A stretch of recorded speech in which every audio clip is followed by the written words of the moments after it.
Assalamualaikum warahmatullahi wabarakatuh. Perkenalkan, nama saya Muhammad Saiful, kelas 1B D3 Administrasi Niaga. Di sini saya akan memberikan penjelasan tentang pengantar hukum bisnis. Pengantar hukum bisnis terdapat beberapa pokok bahasan. Yang pertama ada pengertian hukum bisnis dan hukum bisnis. Dan yang kedua ada sumber hukum bisnis. Dan yang ketiga ada ruang lingkup hukum bisnis. Dan yang keempat ada pentingnya penegakan hukum bisnis. Dan yang terakhir ada politik hukum bisnis. Kita langsung saja ke pokok pembahasan yang pertama. Ada pengertian hukum bisnis dan hukum bisnis. Yang pertama ada pengertian hukum. Pengertian hukum adalah keseluruhan norma atau kaidah yang dibuat oleh pihak yang berwenang, yang dinyatakan sebagai peraturan yang mengikat dengan tujuan ketertiban dan keseimbangan dalam masyarakat. Artinya, hukum menjadi salah satu pedoman yang harus ditaati dalam berbisnis. Karena jika tidak, kita akan mendapatkan sanksi berupa denda ataupun pidana penjara. Dan yang selanjutnya ada pengertian bisnis. Pengertian bisnis adalah suatu kegiatan yang dilakukan secara terus-menerus di bidang perekonomian serta tujuan mencari keuntungan, di mana keuntungan menjadi target utama dalam kegiatan bisnis. Artinya, dalam suatu pebisnis kita diwajibkan untuk terus-menerus melakukan kegiatan tersebut dengan target utama yaitu keuntungan, karena di sanalah letak atau titik terbaik dalam melakukan bisnis, yaitu dengan mendapatkan keuntungan. Ya, dan yang ketiga ada pengertian hukum bisnis. Pengertian hukum bisnis ialah seperangkat kaidah-kaidah hukum yang diadakan untuk mengatur serta menyelesaikan persoalan-persoalan yang timbul dalam aktivitas antar manusia, khususnya dalam bidang perdagangan. Artinya, hukum bisnis sangat penting dalam bidang perdagangan, karena tanpa adanya hukum maka akan terjadi penipuan, perkelahian, ataupun ya apalah segala macamnya yang bisa menimbulkan masalah, dan hukum menjadi penyelesaian dalam segala bentuk masalah tersebut. Dan di pokok bahasan selanjutnya ada sumber hukum bisnis. Yang pertama ada peraturan perundang-undangan, di mana peraturan perundang-undangan ini menjadi salah satu hal yang penting dan harus ditaati di dalam sumber hukum bisnis. Dan yang kedua ada kebiasaan. Kebiasaan dapat diartikan menjadi kebiasaan kita dalam melakukan hukum bisnis. Artinya yaitu jika kita terbiasa jujur, maka kita akan selalu jujur, dan begitupun sebaliknya, jika kita sering melakukan kebiasaan yang tidak baik dalam berbisnis, maka pasti akan begitu terus. Dan yang terakhir ada perjanjian atau kontrak.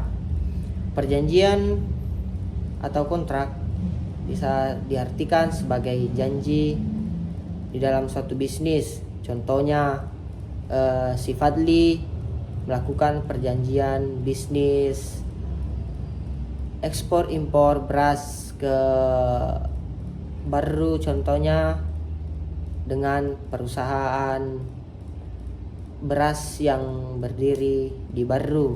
Untuk kita kembali ke sub pokok bahasan selanjutnya, yaitu sumber hukum bisnis menurut hukum perundangan.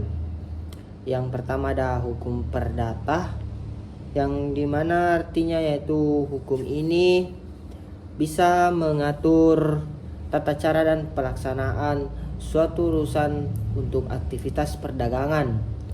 Hal yang termasuk di dalamnya yaitu hukum perdata mengatur masalah keuangan, skala industri yang memiliki hubungan erat dengan pertukaran barang dan jasa. Dan yang kedua ada hukum dagang atau hukum dagang, yang artinya yaitu hukum dagang berkaitan dengan tindakan manusia dalam urusan dagang. Hukum dagang merupakan pengaturan masalah perdagangan yang timbul diakibatkan tingkah laku manusia dalam perdagangan. Dan yang ketiga ada hukum publik atau pidana ekonomi. Yang dimaksud pidana ekonomi diartikan sebagai sekumpulan peraturan bidang ekonomi yang memuat ketentuan-ketentuan tentang keharusan atau kewajiban dan larangan yang diancam dengan hukuman. Peraturan tersebut dapat berupa peraturan administratif dengan sanksi pidana atau peraturan pidana. Dan yang keempat ada peraturan perundang-undangan lainnya. Yang dimaksud peraturan perundang-undangan lainnya ialah hukum bisnis dapat dipahami sebagai hukum yang mengatur kegiatan ekonomi. Kegiatan tersebut berupa perdagangan, jasa, dan keuangan yang terus-menerus dilakukan untuk mendapat keuntungan. Kurang lebih seperti itu untuk pembahasan sumber hukum bisnis di dalam hukum perundangan. Kembali ke pokok bahasan selanjutnya, ada ruang lingkup hukum bisnis. Yang pertama itu ada kontrak bisnis. Kontrak bisnis atau perjanjian bisnis adalah perjanjian tertulis antara dua pihak yang mempunyai nilai komersial, atau dengan kata lain, kontrak bisnis merupakan suatu perjanjian dalam bentuk tertulis di mana substansi yang disetujui oleh para pihak yang terikat di dalamnya bermuatan bisnis. Dan yang kedua ada bentuk-bentuk badan usaha. Maksud daripada bentuk-bentuk badan usaha adalah kesatuan hukum yang menggunakan modal dan tenaga kerja untuk mendapatkan keuntungan.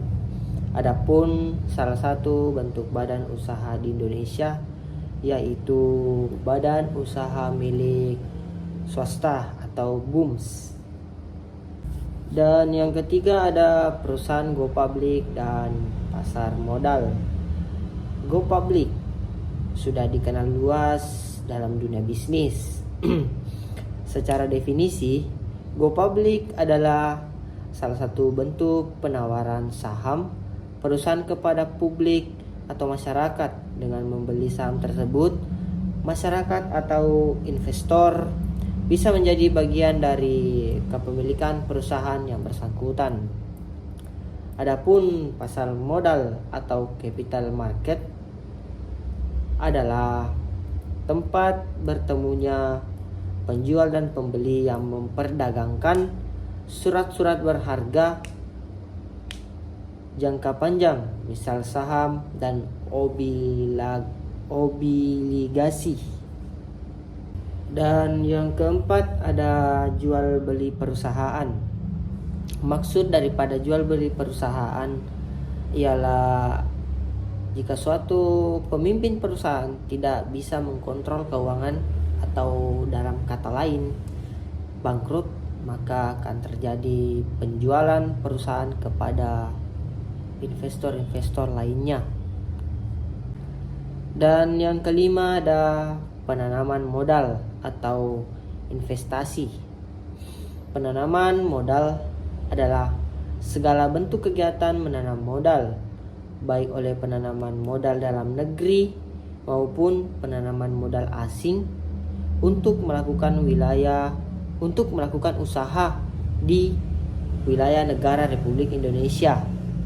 Pasal tersebut memberikan titik tekan pada kegiatannya, yaitu menanam modal. Dan yang keenam ialah kepalitan dan likuidasi. Kepalitan ialah banyak perusahaan yang kesulitan membayar kewajiban utangnya terhadap para kreditor dan lebih jauh lagi banyak perusahaan mengalami kebangkrutan atau pailit. Pengertian kepailitan atau pailit dapat diartikan sebagai suatu keadaan debitor dalam keadaan berhenti membayar utang karena tidak sanggup atau tidak mampu lagi untuk melunasi hutang-hutangnya. Dan adapun likuidasi adalah merupakan tindakan penyelesaian seluruh hak dan kewajiban sebagai akibat pencabutan izin usaha dan pembubaran hukum oleh bank. Dan yang selanjutnya ada ruang lingkup hukum bisnis dalam kurung LJTN ada 6. Yang pertama itu ada merger. Merger atau merger adalah penggabungan satu perseorangan ke perseorangan lainnya. Dan ada konsolidasi dan akuisisi. Akuisisi merupakan pengambilan kepemilikan atau pengendalian atas saham atau aset suatu perusahaan oleh perusahaan lain, sehingga perusahaan tersebut tetap eksis sebagai badan hukum yang terpisah. Dan yang kedua ada pengkreditan. Pengkreditan dapat diartikan sebagai tempat meminjam uang di bank, atau semisal kita membutuhkan modal, kita bisa melakukan kredit di bank. Dan yang ketiga ada jaminan utang. Jaminan utang merupakan salah satu perlindungan bagi kreditur yang dijamin oleh undang-undang apabila debitur lalai dan tidak mampu melunasi utangnya. Jaminan akan digunakan untuk menjamin bahwa kreditur akan menyelesaikan kewajiban pembayaran utang. Dan yang keempat ada surat-surat berharga. Surat-surat berharga dapat dijadikan sebagai hukum dalam bisnis, sebagai jaminan untuk melakukan bisnis agar dapat dipercaya bahwasanya kita memiliki modal dengan menampilkan surat-surat yang berharga. Kurang lebih seperti itu. Dan yang kelima ada ketenaga kerjaan atau perburuhan, di mana di setiap bisnis pasti memiliki ketenaga kerjaan dan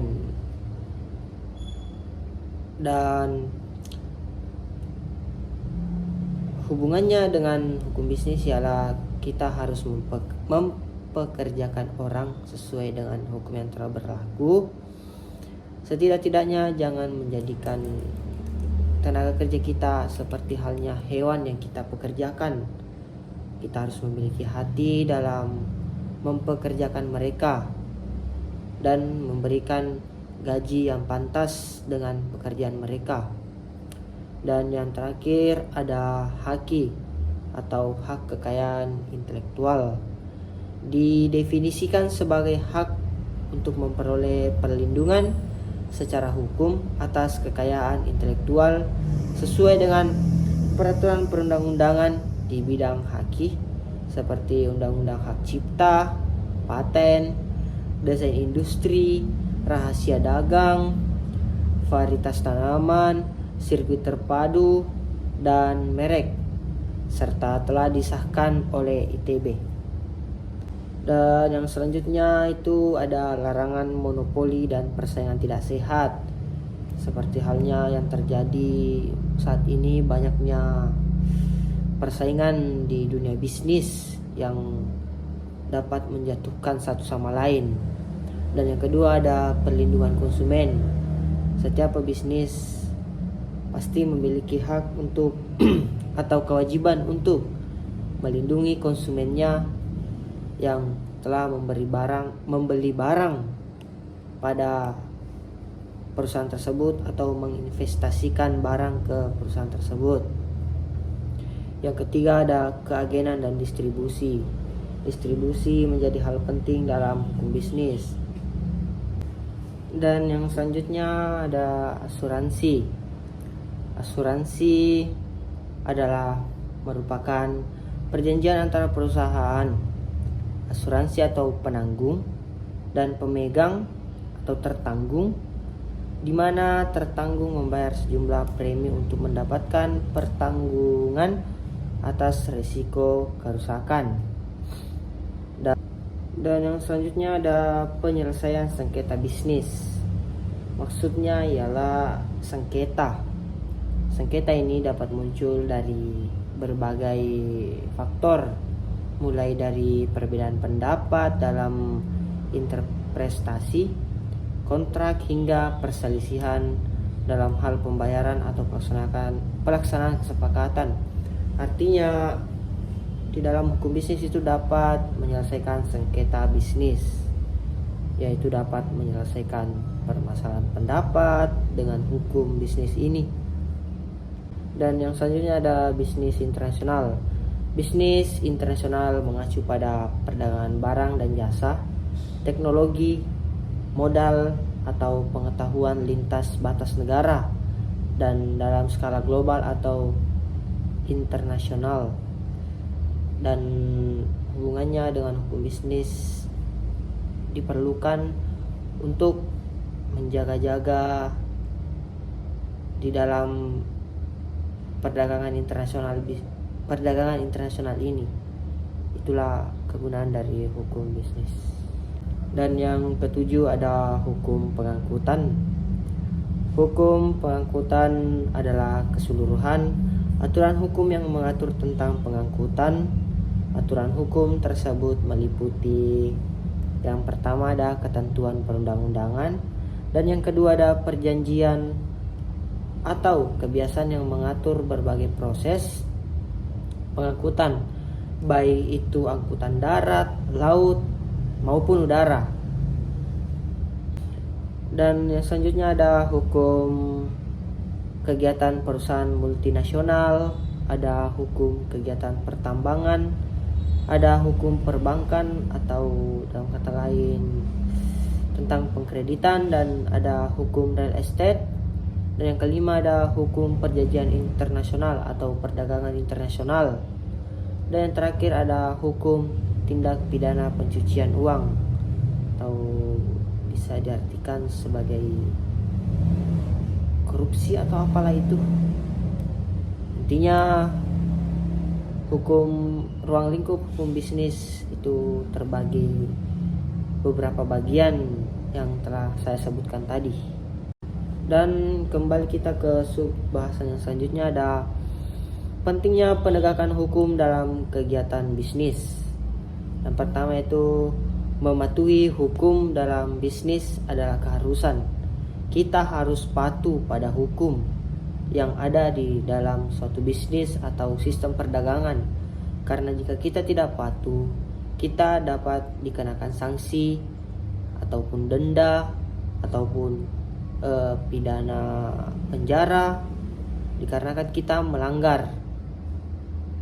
Dan yang kedua ada hukum adalah rambu-rambu dan alat pengawasan agar dapat mencegah praktik bisnis tidak sehat yang bisa merugikan pihak-pihak yang terkait dalam bisnis.